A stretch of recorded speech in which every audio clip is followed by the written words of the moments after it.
Welcome to another episode of Elder View Talk Show. I'm Patricia Amish, your host. Today we're going to be talking about wills, planning, and estates.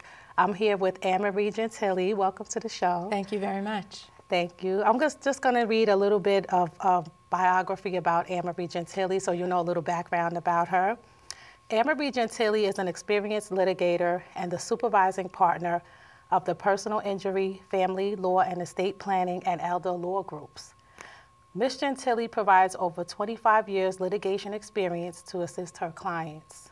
Prior to entering private practice in 1987, Ms. Gentile served as an assistant corporation counsel in the tort division of the New York City Law Department, where she defended the city against negligence claims.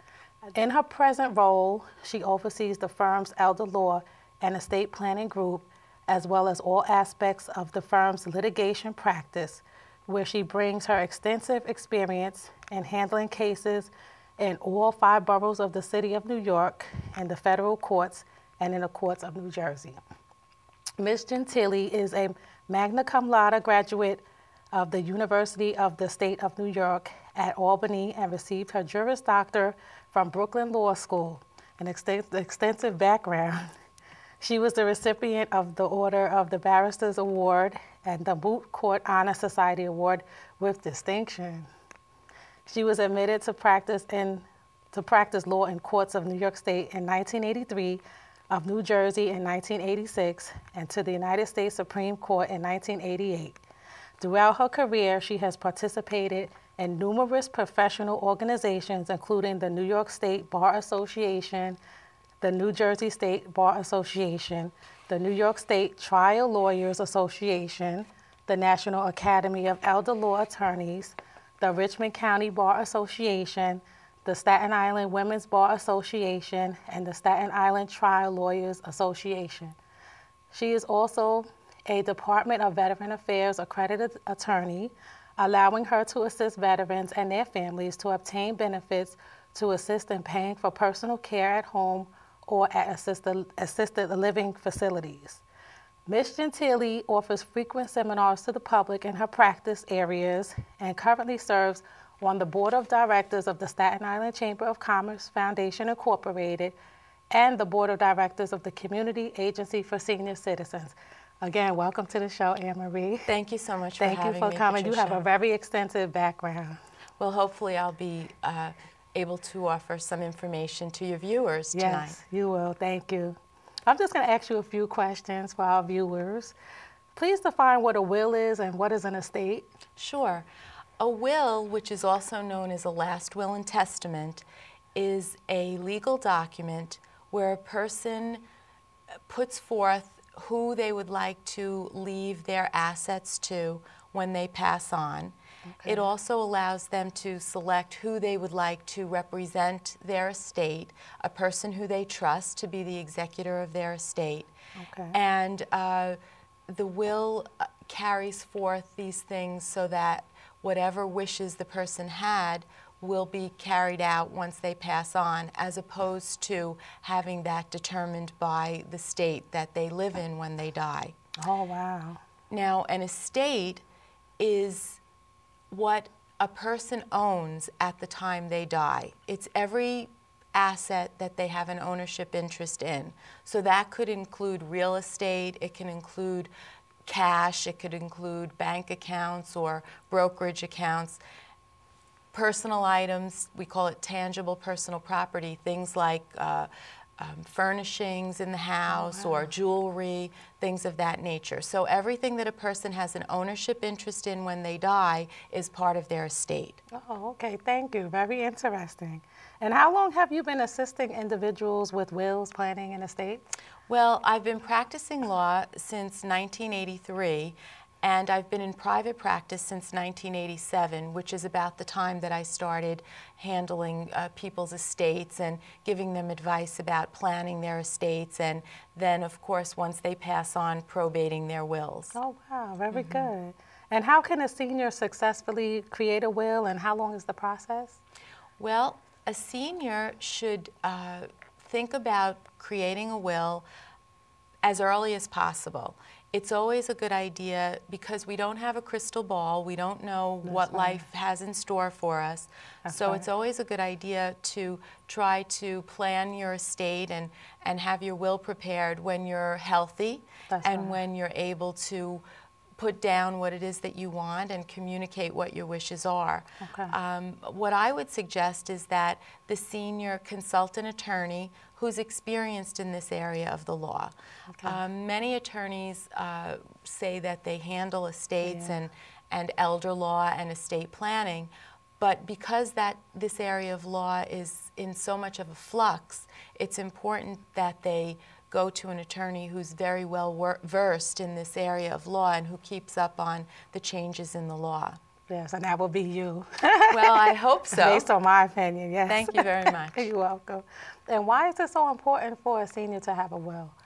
It's very important for a senior to have a will because, as we said, that's where they get to put down what their wishes are. And with very little exception, a person can leave his or her property to anyone. Oh, wow. If they don't have a will, however, they will not be able to choose who gets their property. And we call that the laws of intestacy. They will dictate who the property would pass down to. There's a hierarchy of people in relation to the decedent who would, by operation of law, be entitled to that person's property if they don't have a will. So it's very important to have a will so that what you want is going to be carried out. Yes, I see that now that we're talking about it. I realize it's very important. Thank you. And if a senior is diagnosed with a mental disorder, how does it impact the involvement of family members or the whole planning process? Well, one of the things about this area of law, estate planning, is that you're never too young to begin your estate planning. In fact, all adults, whether they're senior citizens or not, should start considering having some basic documents. And in order to make sure that they are able to have a valid will, which would require them to be mentally competent to enter into a will, of course the idea is to prepare when you have all of your faculties. That's right. Now, one of the things that is important in addition to a will in estate planning is a power of attorney.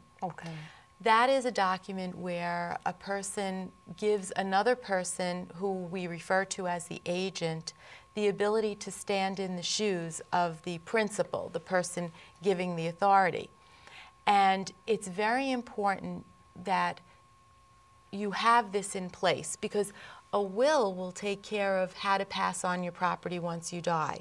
But while you're alive, you could think of many situations where someone may have a serious accident or they may have a serious illness, and they're still alive, but they're unable to take care of their affairs. So the will doesn't come into play at that point in time. But they need an agent, a person who they trust, to step in and deal with the issues of life that they would be dealing with themselves. And this is where a power of attorney would be helpful. The power of attorney could allow the agent to handle everything that the principal would be able to handle, except for health-related decisions. And that's where we get into the healthcare proxy. That's right, Again, with a healthcare proxy, another tool that's very effective when a person is alive but unable to take care of their health-related affairs, they would designate an agent, someone who they trust. Many times it's a family member, a child, or a spouse, who, in the event that the individual is unable to communicate with their doctor or with the hospital personnel, this agent will be able to speak to the doctors and help in the care of their loved one. And again, this is a document that has to be executed when the person has the mental competency. So if a person has the power of attorney and the healthcare proxy in effect, and they then become mentally incompetent, it won't be a problem in taking care of their affairs, because the agent will be able to stand in the shoes and carry out whatever needs to be done. Oh, wow. This makes a lot of sense, the way you're breaking it down, explaining it. It makes a lot of sense. Many people really think that if they have a will, everything is complete. But that's just one component. The other documents are equally as important to have. I see that now. Thank you. You're Thank you very much. And how does a senior know if they're making the right decision concerning legal representation? Well, I would say that a senior should do his or her homework. I know they do. They do. I've met with many seniors, and they are very educated. Yes, They go to seminars. They take advantage of what's out there. They read the literature. Yes. They go online. They read about different attorneys and their abilities and their practices. And I would suggest that if a senior is going to do estate planning, they should consult with an attorney who is experienced in this area, because as I said a few moments ago, it's ever changing. That's right. So, you know, what may have been a few years ago may be completely different today. And so the seniors want to make sure that whatever attorney they select is up on the law. And there's a lot of scams. There are a lot of scams. Say, I'm an attorney, you know, and even aside from deliberate scams, there are just a lot of people who know maybe a little bit about this area of law, attorneys who know a little bit about the area, but you know, sometimes a little knowledge could be dangerous. So it's important to consult with an attorney who is handling this type of law day in and day out. Because it's very important. I see now that you're, you know, elaborating on it. It's very important. Yes, definitely. Yes. Thank you. And once a will is written, what are the procedures to make, like, any amendments? Like, once they write the will, do they go through a long procedure to make amendments? Well, one thing that seniors should remember is that if they decide that they want to change their will, they can always do that. They're not bound to stick with their will at any time. Some people think it's like carved in stone. Exactly, and a lot of seniors are reluctant to do a will because they say, well, what if I change my mind? What if things happen in my life that change? And the answer is that they could always change their will. Now, when a person does a will, it's not just a matter of signing a piece of paper. A will has to be prepared and executed with what we call the formalities that the law requires. That's why sometimes people will say to me, oh, well, I can get a will online, or I can go to the stationery store and sign or whatever. it and notarize. Yes, and the thing of it is that it's not only about having the piece of paper. If it's not done properly, if you don't have the required number of witnesses, if the witnesses do not attest to the certain sequence of events that have to have occurred when a will is signed, then, then it's possible that the will would be invalid. And you know, the last thing that a senior would want would be that when they pass on, the document that they thought was going to take care of passing their assets to their loved ones is going to be thrown out of court, you know. So it's very important that they are advised to have the will done properly from the preparation through the execution. With regard to changes, if it's a simple change that a person wants, something called a codicil can be made. That's an amendment to a will. But it's, again, not the type of thing where they could just write on a piece of paper or cross out the will or something. No, a will cannot be marred.